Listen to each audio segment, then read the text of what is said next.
Hi, everyone. Good evening. Hello. Hello, Dr. Nani. How are you? I'm doing all right. How are you? I'm good, thank you. So we do have one additional panelist who is not here yet. Okay. So we could probably wait maybe about 2 or 3 minutes to give her a chance to log on, and if not, we can get started. Sounds good. I'll All wait right. on whenever you give me the okay.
All right, Dr. Nani, if you're ready, I think we can go ahead and get started.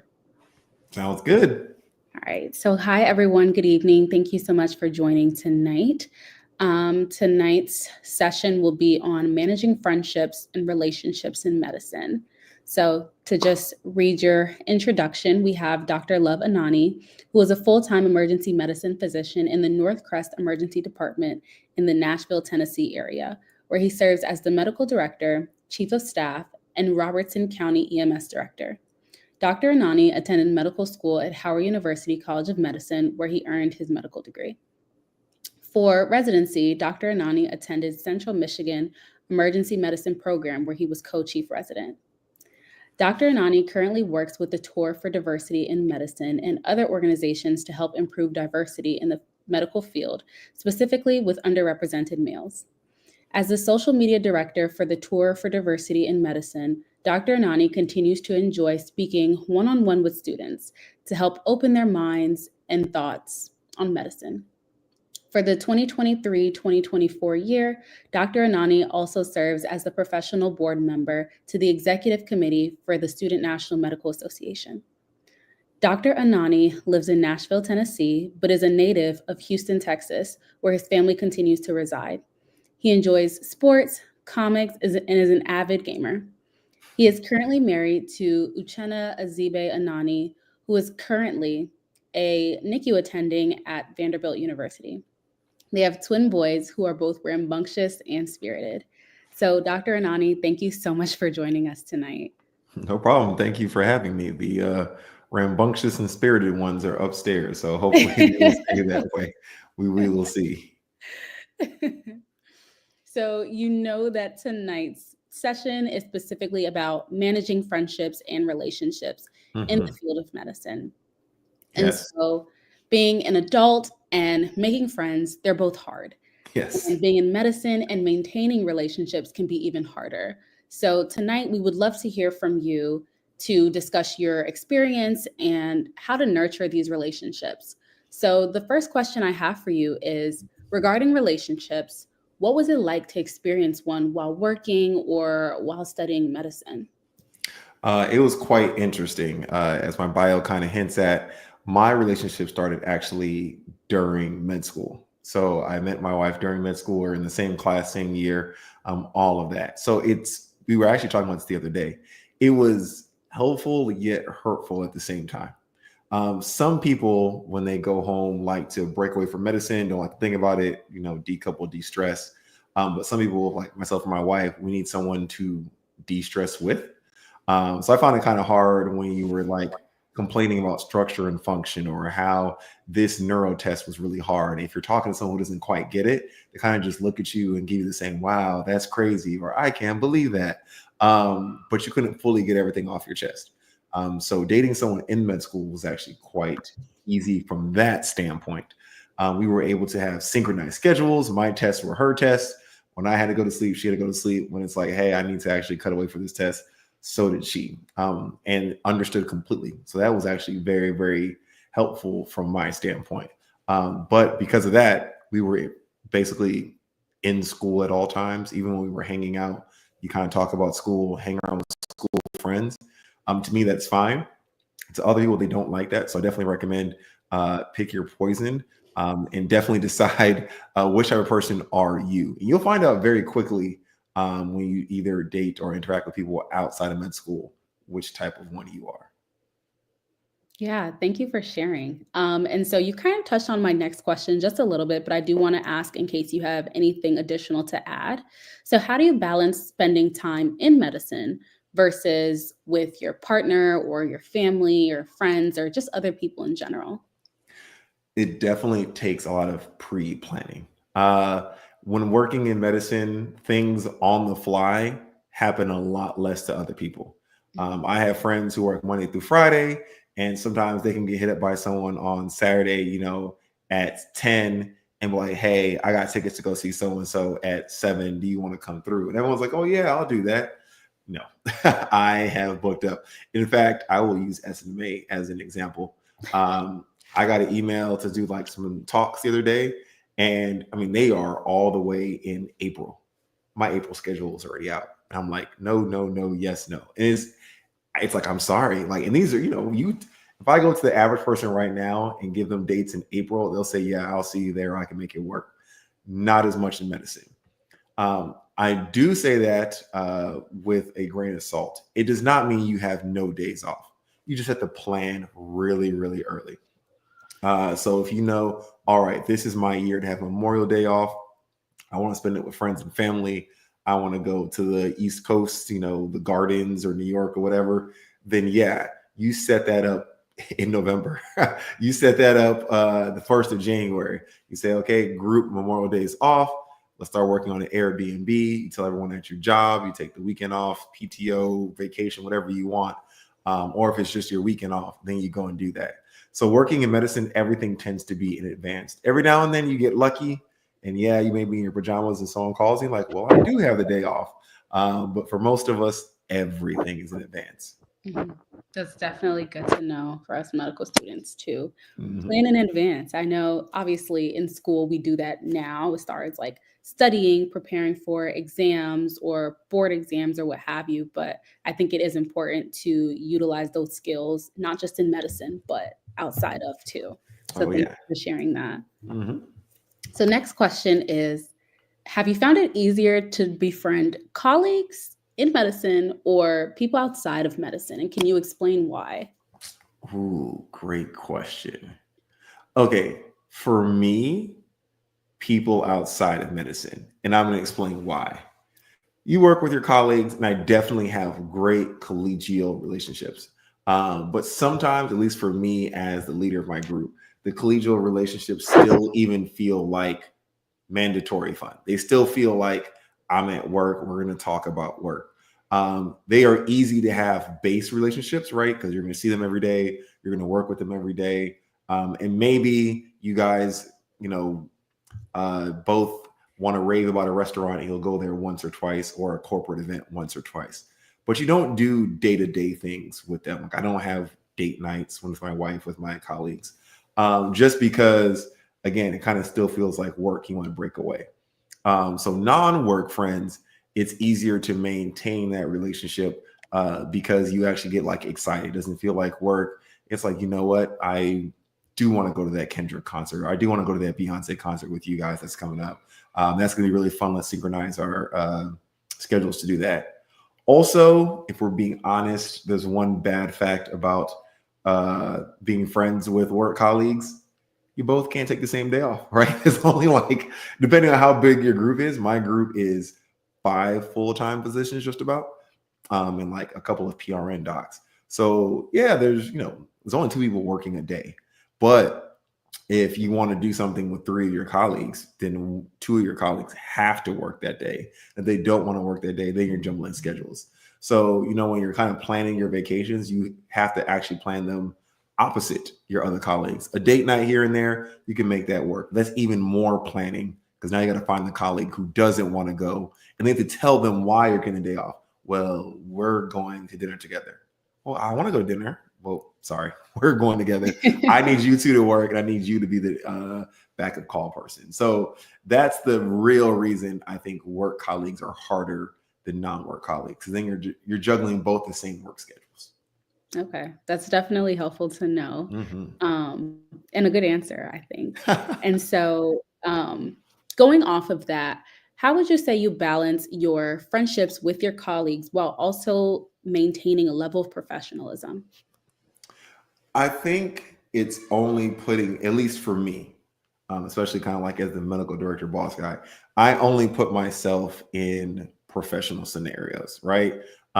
So my group does a lot of fun things together. Christmas party every year together. Love going to it. We have fun at it. We don't really do as many games as everyone else, but it is open bar. So hey, everyone can like let loose. You can have your schnapps, you can have your whiskey, you can have your eggnog, whatever you want. But you have to tell yourself this is the cutoff. Um, I tend to, with work colleagues, again, mostly work events. We go to a hockey game. The Predators are really big in Nashville. Once a year, we tend to go to those games. Really, really big, really fun. Again, tend to have a cutoff and then do things that seem normal, right? I show up in my hockey jersey. I don't show up in scrubs. I don't make work announcements at it. But we kind of just have fun, get in, get out.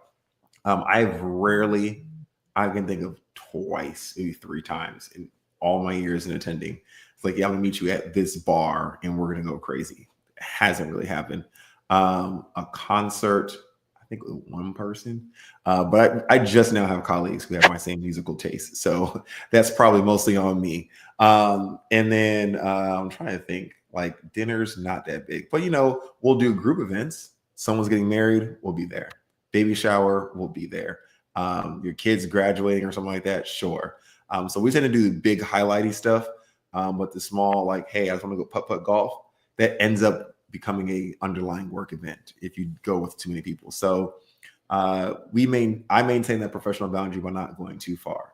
Mhm. However, for everybody else, it might behoove you, depending on the setting, to cross those lines. I'm not saying go out and get like belligerent and fall off the stage, but it may behoove you, like if you are young and single. I know a lot of people, male and female, in my job actually like hanging out with the nursing staff because they're younger. They are in it for the two single ones. They like to go out more. So if you're in a city that you don't want to be by yourself, that's usually a good crowd to go out with. So just when you do it, make sure to again remember those boundaries and just have fun as you would with normal people or non-medical people. Just remember that you do have to go to work on Monday. So you just have to ask yourself, what stories would you allow being told at work? Hmm. That's a very thought-provoking question. That's a good way to end Mm-hmm. it. I like it. So to transition a little bit to specifically talk about your relationship with your wife, okay, Mm-hmm. if that's okay, given that you both are Sure. in medicine. So what would you say are some of the biggest challenges of dating or being in a relationship as a doctor and or with another doctor? I will say I'll start with another doctor.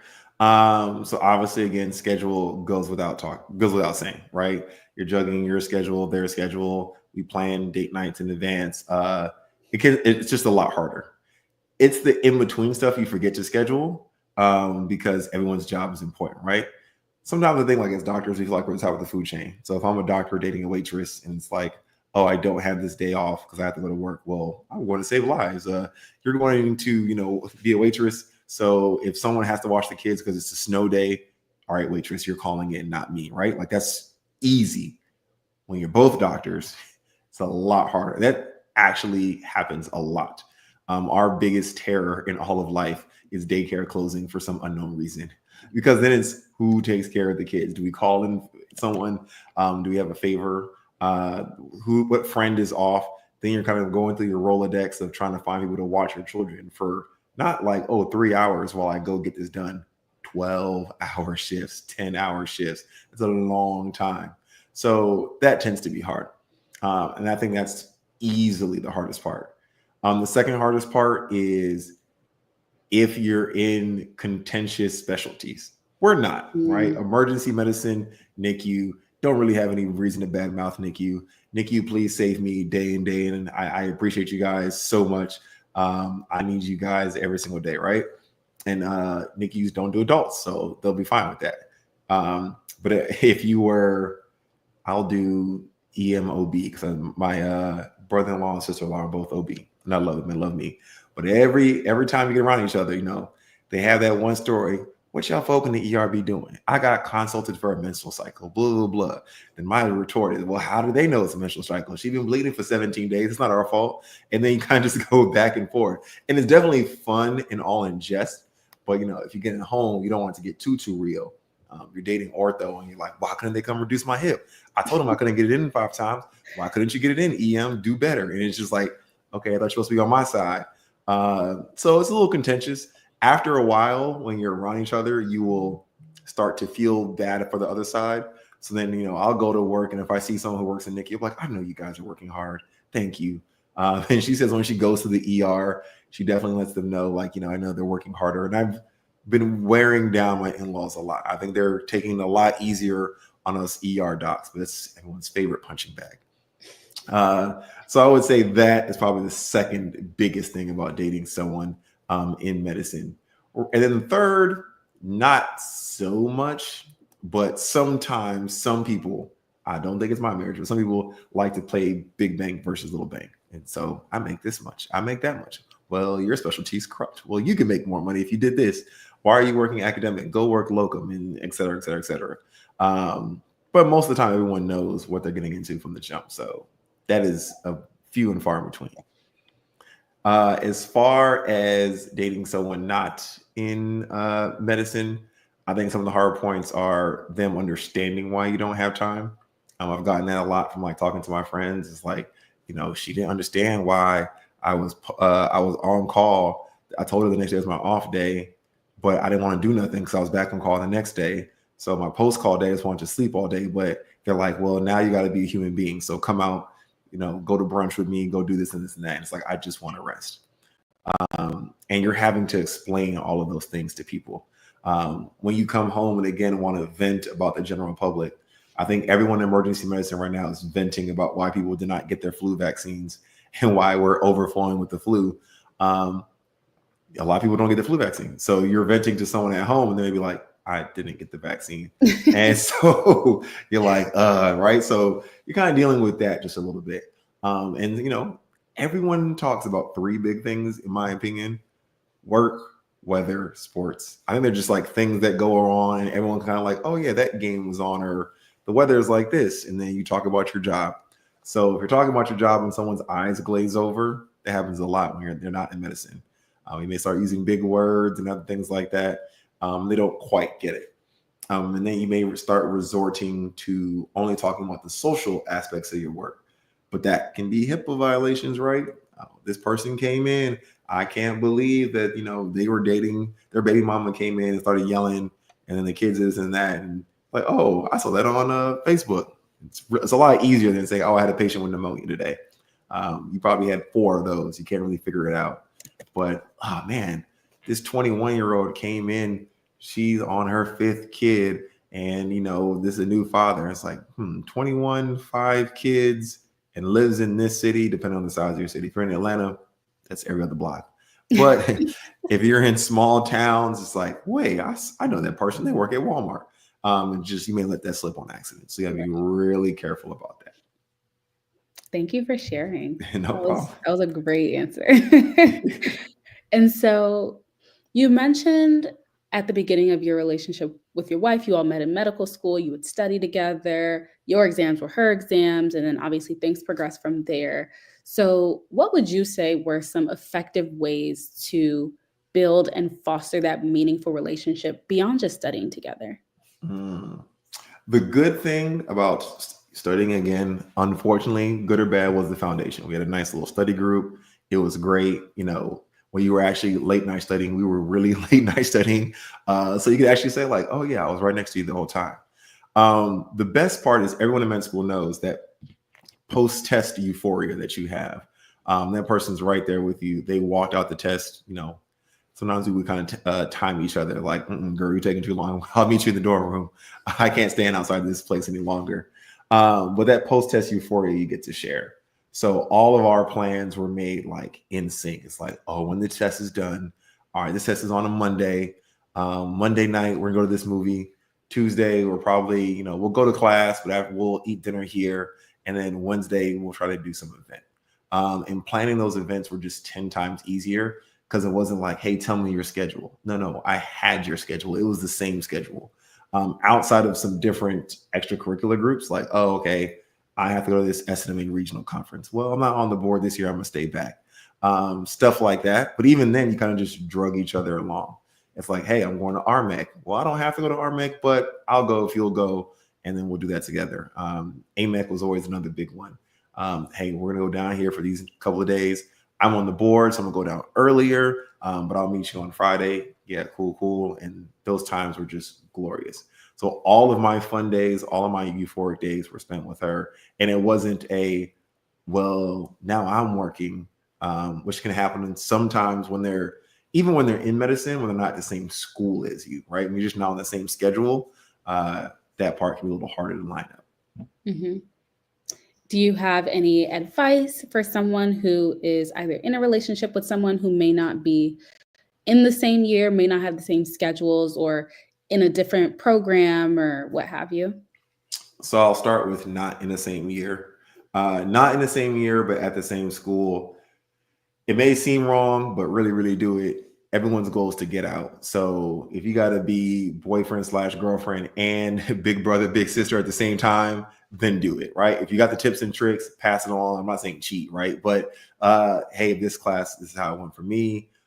Just don't belittle someone else's struggle. Like, what do you mean that class was hard? That was super easy. I never went to class. I just, woke up, read the notes, and got A's. Well, that might not be everyone's ministry. So, help them get across the finish line how they need to be across the finish line. So I'll start with that. Also, not in the same class at the same school. I got to be real. Depending on genders, other people may talk. Especially like if you're a male, who's a third year or fourth year dating a first year, everyone's like, "Oh, what are you doing? You grooming? This crazy." He knows he's about to be a resident. And then when it's flipped, it's probably even harder on women to date down. If the ages match up, right? Because we know everyone's class has nothing to do with their age, similar to high school. Well, unlike high school, you can be a first year and be 45. So I think once everyone realizes what the years are, it makes sense.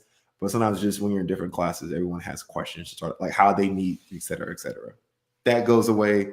Gossip goes away very quickly when people see that you're real. So that's that.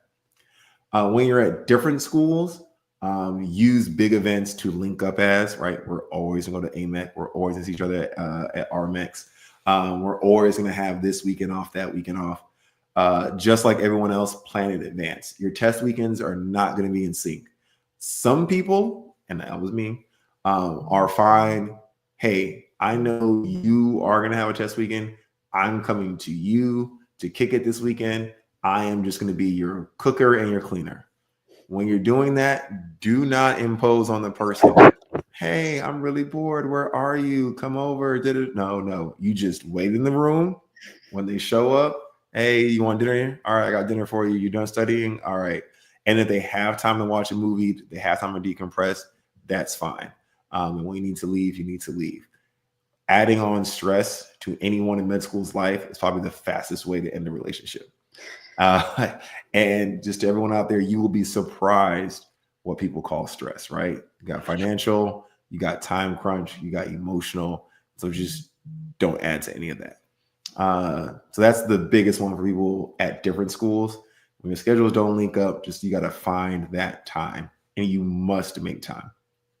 And again, just outside of medicine, I'd probably say the same thing with at different schools.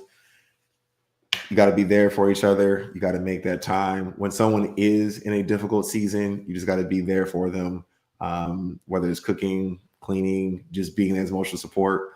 Um, I think we have time. It's just me on the panel, so I can tell this story.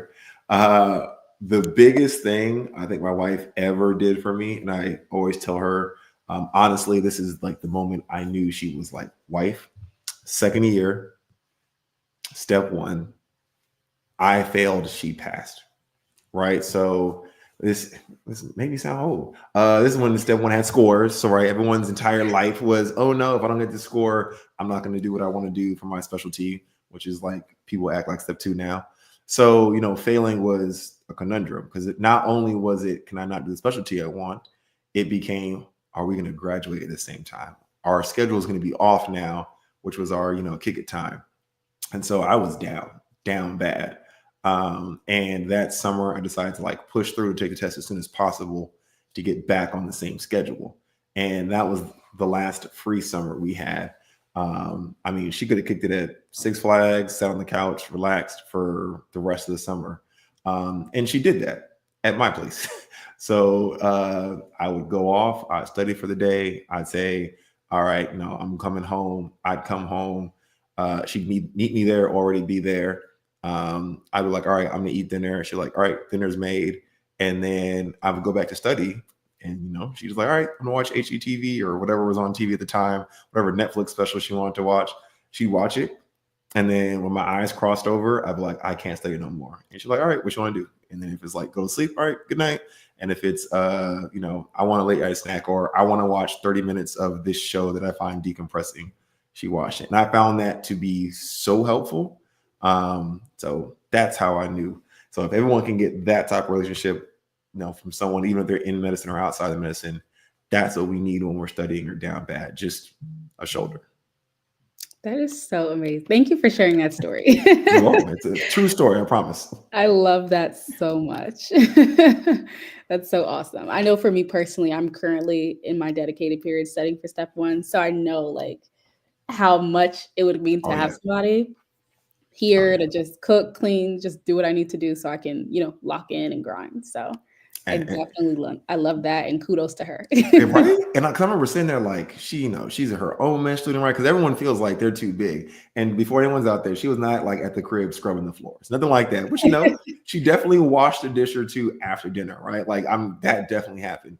And I remember my roommate was just like, he could have been like, she needs to stop being here. But even he saw what was going on. He was like, she's here for him. She didn't take up like too much space. She didn't like have her dog over there, like, take over a closet. Like she just had this little corner on the couch, watch TV, pop in and out. It was the most amazing time. The amazing time in a bad time. Let me rephrase that. Yes. Right. Bittersweet. Exactly. I would have definitely taken in a different universe just passing the darn test. But if I had to fail, that's what I wanted. Because, in a different universe, she'd have been like, all right, well, just text me, call me when you're done re-studying. And it's just been the most lonely time. Because nobody wants to study and go home. Yeah. And that is the perfect segue actually into my next question. So, as you said, your current wife made a lot of sacrifices during that really difficult period for you. Um, and so, on the flip side of that, have you ever had to make sacrifices, either like career sacrifices or during medical school for your relationship? I feel like because it lined up so easily, my sacrifices were very, very limited. My sacrifices were I don't want to eat at this restaurant, but fine, I'll go there, right? Like nothing too crazy. But I will say you definitely have to have conversations to determine what a compromise is going to be or how to balance a reaction along those lines. So, as small as running for class offices our senior year, right? It was all right. Do I want to be class president? Do I want to not be class president? She wanted to be class vice president, but it's like, all right, we're dating. Everyone's gonna be like, y'all two are just running the show. That's kind of crazy. So how about you run for class vice president? I'm probably gonna go for student council president. We'll let someone else in class be president, and then we'll still work in that role. All right, cool. Thumbs up. I think for us, the first major bridge, and I don't personally count it as a sacrifice, but I know other people in this role did. We couples matched. And if anyone knows the couples match, you can try your best to link up your 1, 2, 3, 4, 5, but real quick, someone's request and preferences come above someone else's. And after me not passing step one, I remember when we got to that phase, I was just like, I'm following you. Whatever city you want to go to, I want to go to. And she definitely was like, all right, cool. But the one thing we compromise on is, hey, I didn't get as many EM interviews as you got PEDS interviews. So let's really maximize our rank list to make sure I stay in EM. And she was like, yes, we'll do that. But the cities I want to go to first, go number one. All right, cool. So we did that. When we finished residency, same thing. Luckily, EM is 3 years, PEDS is 3 years. She wanted to do fellowship and I wanted to stay married. So I said, whatever city you go, you match in, I will get a job there. So she matched at Vanderbilt. And so I looked around, bought a big places. I actually liked my residency was like a smaller rural city, but still like the trauma center in that rural city. I kind of like that rural city-ish feel.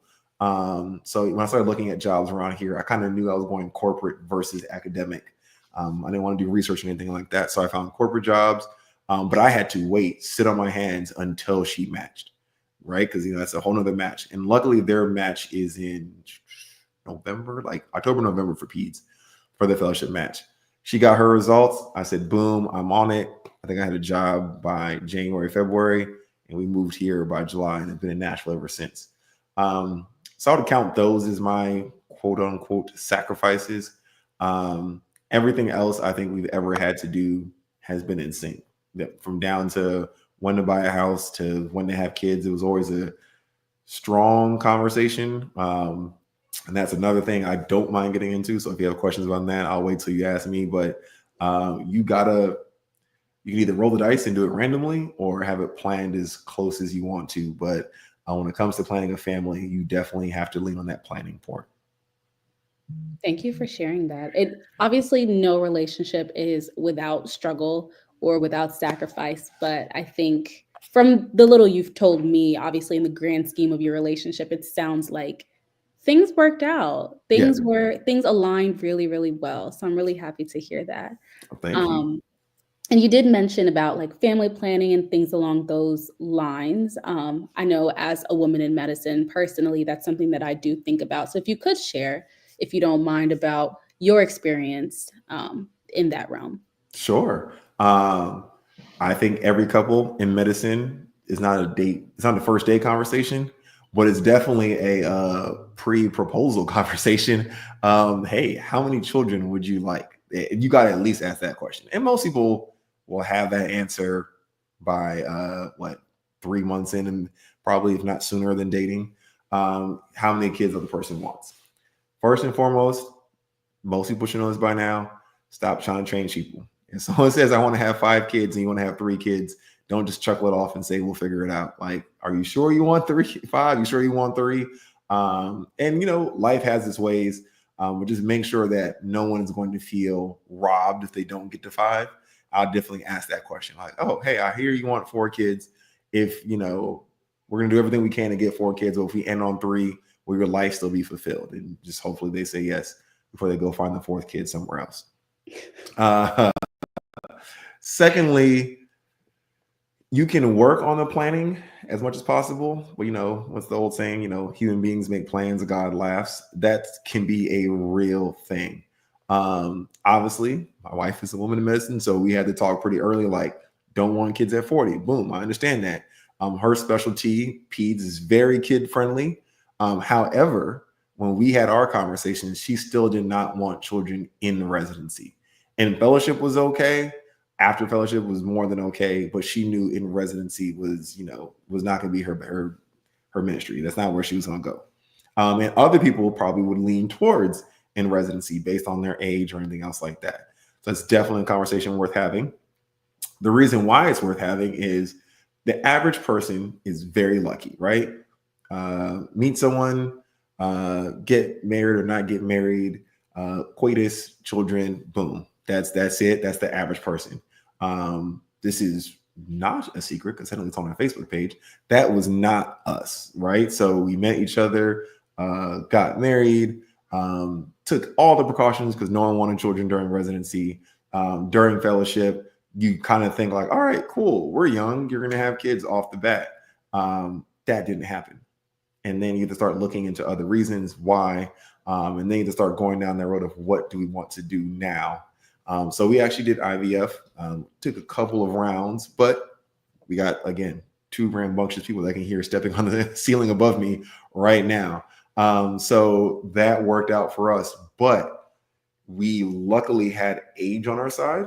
So I think we started down that road early 30s. Yes. I just turned 39 and the kids will turn 5 this year. So 34. So yeah, 32, 31, 32, we finally started down that road. And then we got our 2 kids. But that, again, is 32. Some people, that may be too late. So you definitely want to like have that side kind of figured out. Luckily for us, though, not doing it in residency was a smart thing. Because in fellowship, she was a fellow, I was attending, way more access to funds for things like IVF. Way more access to just health insurance in general. You will have health insurance as a resident. So what I recommend is for everybody, male and female, especially males. In fact, I think it's not talked about enough. I would put a heavy heap on males. During one of your physicals in your 3 to 5 years of residency, I would probably ask your primary, hey, I'm not married. I just want to know, like, is everything good? And when I do get married, I do want to have kids. Get a sperm count, get a evaluation of your ovulation, things like that. Because when you do get married, if you're not, or if you are married, you can have those conversations super duper early, right? You can be like, hey, what's very, very common? Hey, I got PCOS. I'm going to need this, but I got an ovulation check. I do drop eggs. I think I'm just going to have to take either metformin or Clomid or something like that. Hey, I have a low sperm count for men. I know this going into marriage. I started my own sperm bank or something like that. Or if you just want to wait till you start the process, because freezing sperm is expensive, everything in medicine is, then you can say, all right, I know when I get married or I find the woman I want to marry, age, the farther you get along, I'm sorry, it's science. Sperm gets weaker, your eggs get weaker. It's the same thing for everybody. So you just want to make sure you lock in the best version of you at the best time frame. So again, and men, if you found that woman you want, then you can lock it in early or just wait and combine insurances and go down that route. But everyone gets really focused on funds and housing and how we're going to bring our bank accounts together, whose family we're going to eat at for Christmas dinner versus Thanksgiving dinner. Those are all extremely important. But you will find the number one question after you get married is when you're going to have kids. No one cares about your job anymore or how much you make or what you can 401k. That's the number one question. And if you want to shut it down early, we not, then cool. Y'all not. But if you are, again, not everyone gets there that easily. And I believe you can fact check me on this on Google. Top 3 reasons to get a divorce is fertility, finance, I think infidelity, right? I think those are the top 3 reasons. And ironically, infidelity is often led to by fertility and financial a lot of the times. So it's a difficult, hard thing to do. So yeah, I'll just leave it at that. It's probably a difficult conversation for most people because everyone thinks like, I'm gonna be fine. But you will be surprised when you're not, and the toll it takes. As for IVF is a lot of shots, a lot of evaluations, a lot of doctor visits. Well worth it. Well worth it. But if you're going to start doing that at 36, 37, it feels a lot harder. It weighs a lot harder than if you did it at 31, 32, or even earlier. Thank you for sharing that, Dr. Nani. I feel like infertility issues, especially on the side of the male, just isn't talked about enough, but Nope. it's very prevalent in our communities. And so I really appreciate you touching on that today. Thank you. I think it's the problem. I call it the C problem. No one sees about it. No one talks about it. Infertility gets heaped on as if it's only a woman's issue, right? Mhm. Like, of course, every woman has their primary and their OBGYN, so they can always talk about infertility at one or the other. most primaries don't hit on that for men. You don't go to a urologist just because. So like, why would the topic ever come up really? I think the Right. first only topic your primary usually brings up is prostate, but again, that's at 40 or pushing 40. So it's just not talked about that well. And you have the difficulty of, you hear that story about the 75-year-old guy that's having kids, right? Because it's true, you only need a couple of sperm to fertilize one, technically, to fertilize the egg, and you're good. So they see all those guys who do it that late in age and just feel like, oh, they'll be fine. And a lot of men think like, well, worst come to worst, I'll just, donate enough sperm and they'll make it work with IVF. But I'm telling you, I've talked to guys, it is more. I've talked to one person, it was more than just donate. Like the sperm count was that low that even the donations weren't useful. Even they added up multiple donations, still couldn't get it done. Wow. And they had to talk about like a procedure to like almost, this is me paraphrasing it, I'm not a urologist, but it almost sounded like taking out the testicle to try to harvest as much as possible. So yeah, I mean, it can get difficult for men too. So don't think, men, this is just something that, women will get some eggs harvested and then you'll make some donations and it's that easy. It is not. Thank you for sharing that. Definitely. And so my last question in regards to, at least I think this is my last question, in regards to the romantic relationships in medicine, is what advice would you give in terms of making time for a partner during residency and beyond, especially with those long hours of residency with every specialty essentially? How would you advise someone in making time? My number one advice is do not do what you see on Instagram and Facebook. You can do it a little bit, but the things in residency that whenever I look back or we look back on, way more than like the handful of vacation trips we did. There was a handful, right? You can splurge a little residency money and take yourself down to Miami real quick once or twice. Or if you combined it, maybe you go international. But we remember the smaller things 10 times more. Going to the movies. You can't really have a standing date night like every Tuesday. That doesn't work, right? Like you're a resident. But when we would always take our weeks, our month schedules when we got them. Hey, what rotation are you on? What rotation are you on? And we would line them up next to each other, and we'd always circle minimum 2 date nights, right? 3 date nights. Try to link that up. Our favorite rotations where we can have 1 day each week, so it's like 4 in a month. Great. It was never anything ridiculous. It was literally go to the movies, eat at the house, or get like pizza from one spot, and then go back home. That was it. But it was so much fun. Like we got diamond level at Regal because we went to that many movies. It was like our thing, right? So find your thing with your partner. Bowling, that's fine.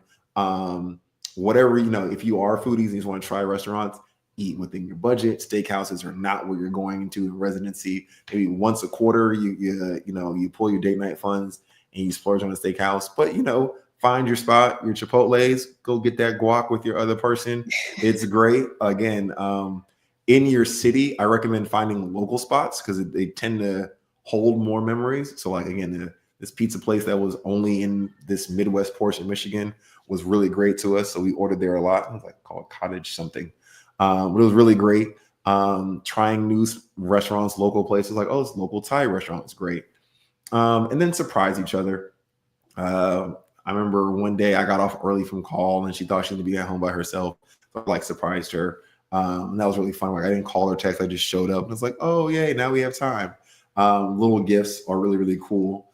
Going to each other's events, no matter how boring they are, go and be that amazing wingman and wingwoman. Right? There's maybe residency outings, date nights, or like party nights, fun nights like that.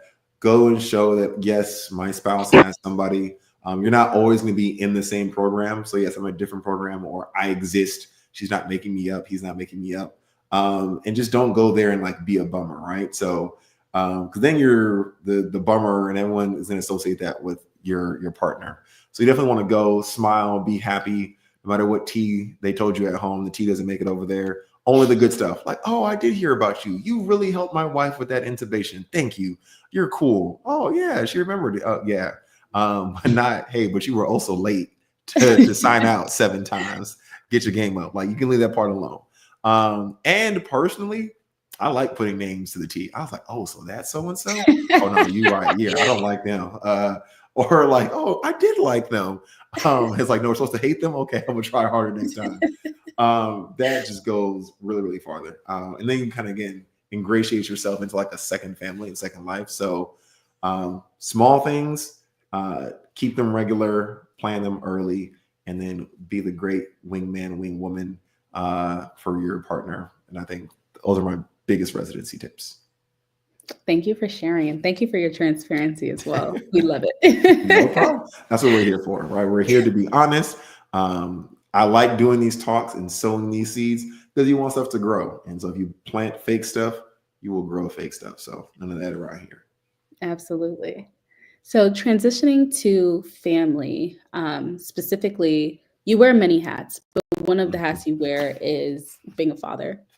And so, how do you navigate your family expectations while also managing a demanding career?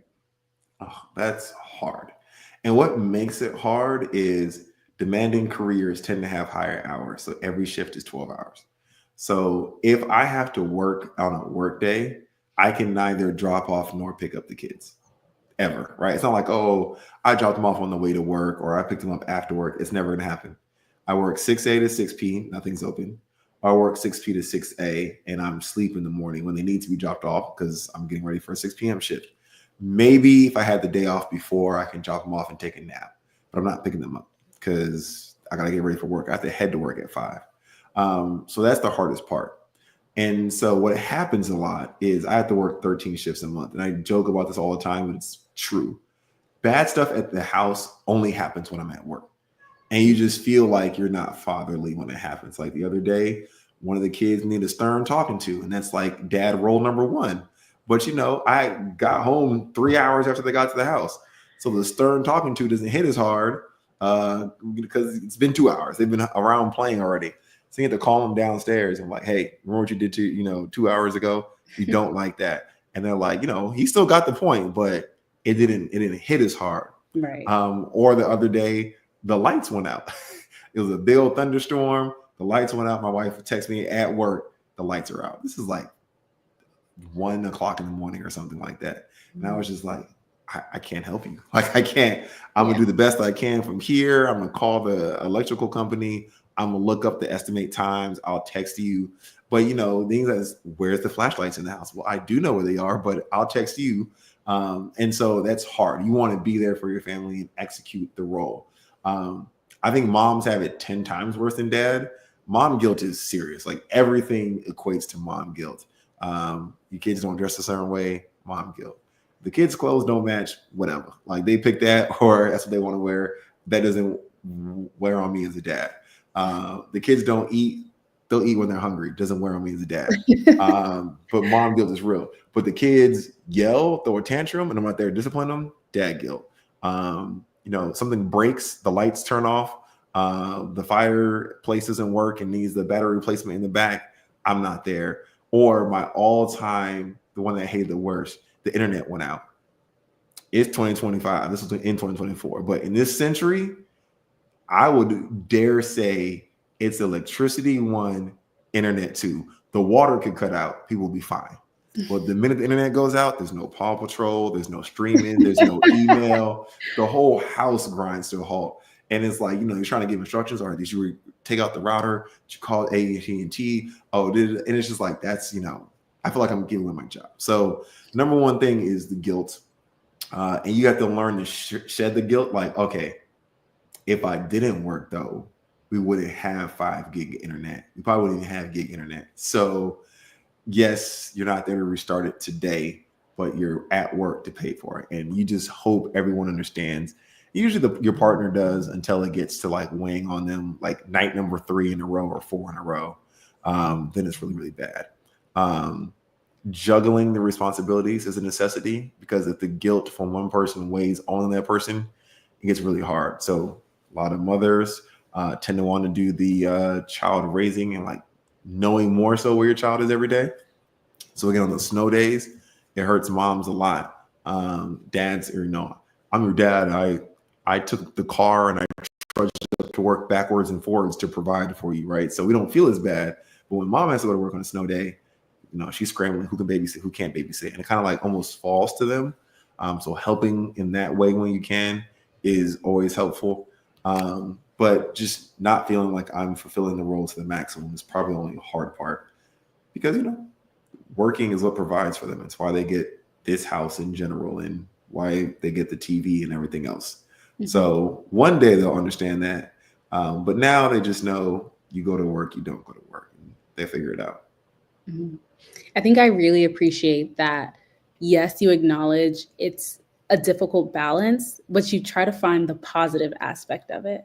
And I think that was like a perfect ending to what you were saying. Like, Oh yeah. yes, it is real. Yes, having a challenging career, or a demanding career rather, can, take a lot of time and time away from family, but just recognizing that it's all for a purpose. It So, really is. I've been on the other side. Know all of us, or not all of us. Let me not be too general. A lot of us are going through this struggle, so our children don't have to live the struggle we lived. I joke with my wife all the time. There's a time in my life I remember the water and the electricity being cut off on purpose, right? Like bill not paid, not a water main broke or something like that, and going like a day or two without that, and just not the it didn't cause me any harm. Like I'm clearly here, but that memory, and knowing how difficult that was, it's like I never want that for like my child, right? So right. that is the reminder I remind myself of. Okay, yes, you're going to the opposite extreme. Be there when they really, really need you, and they won't mind when you're not there for work. So today it snowed in Nashville, right? So I had the day off, mom had the day off. Kids, what they want to do? We want to throw snowballs. Okay, fine. I'm not going to play in the cold. I want to sit inside, but I will put on these, water resistant pants. I will put on these Tims, and I will let you 4-year-old throw snow at me for 30 minutes. And that's what they're going to remember. And when I go to work tomorrow, they'll be okay because we played snow yesterday, and that's all Mhm. they remember. Definitely. And so, again, with a demanding schedule or a demanding career that you have, how do you handle missing important family or social events due to work commitments? I always say we got to make it up, and not next day make it up. Purposeful, laid out, make it up. Luckily for our family, a lot of people know our demanding roles, so they like work with us. Mhm. So a big one is Christmas, right?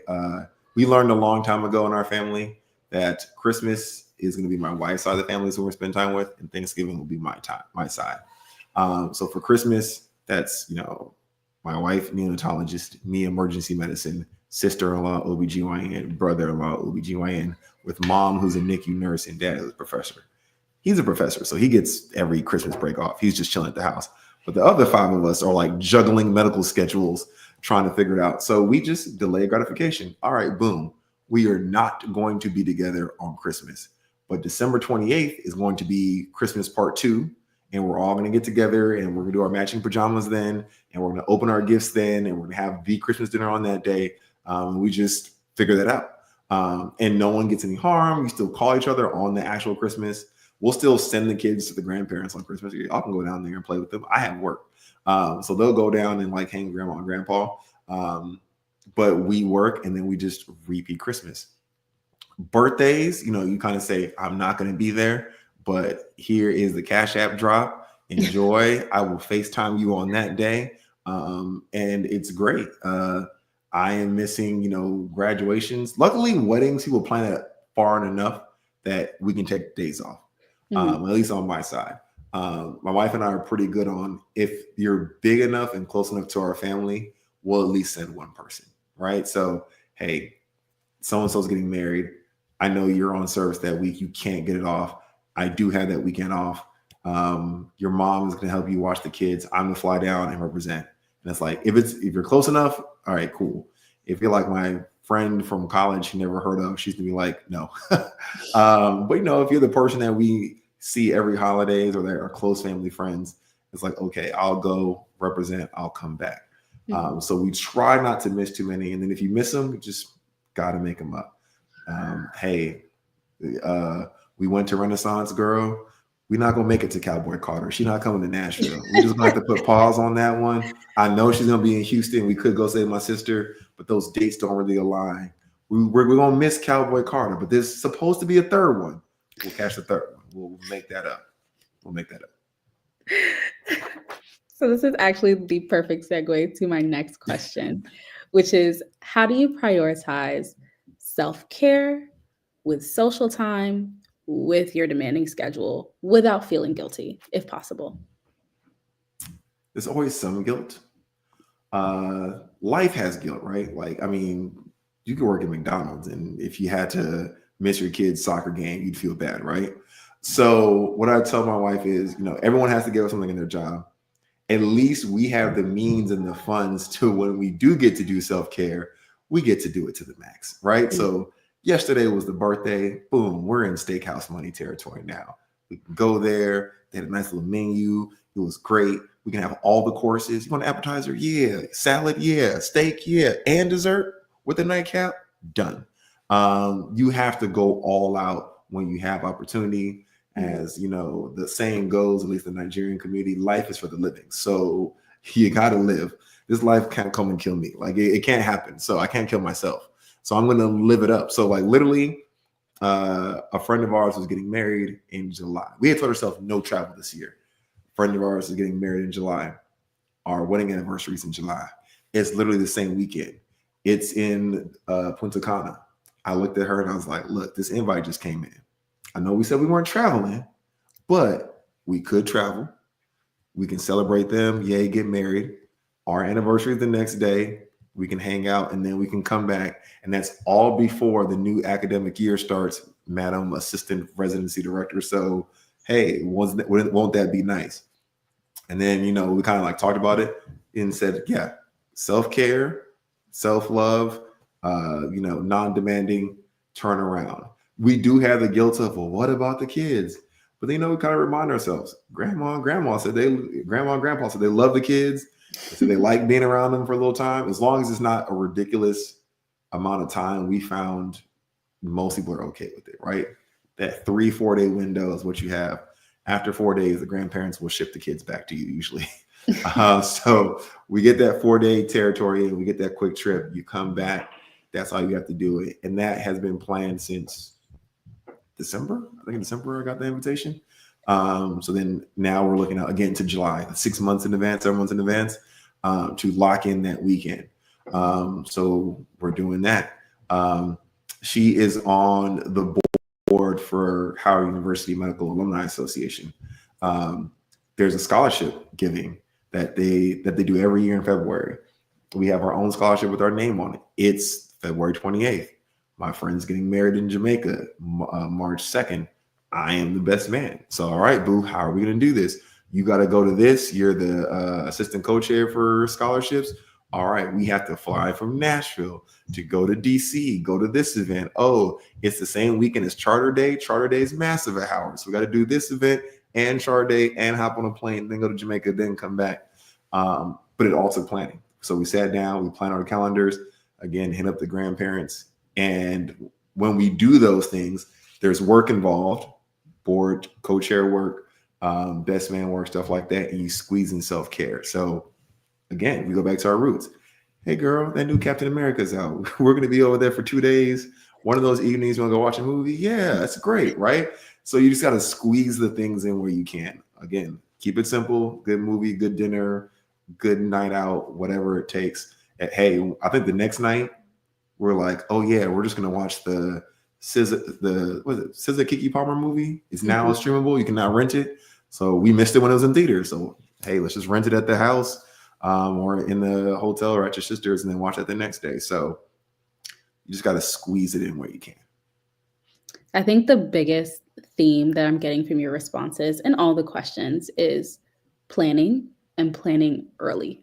I'm telling you, look, I got an Android. She has an Apple, but do you know what? Them calendars still sync. So just make sure y'all have a group calendar, whatever, something that you can just share events.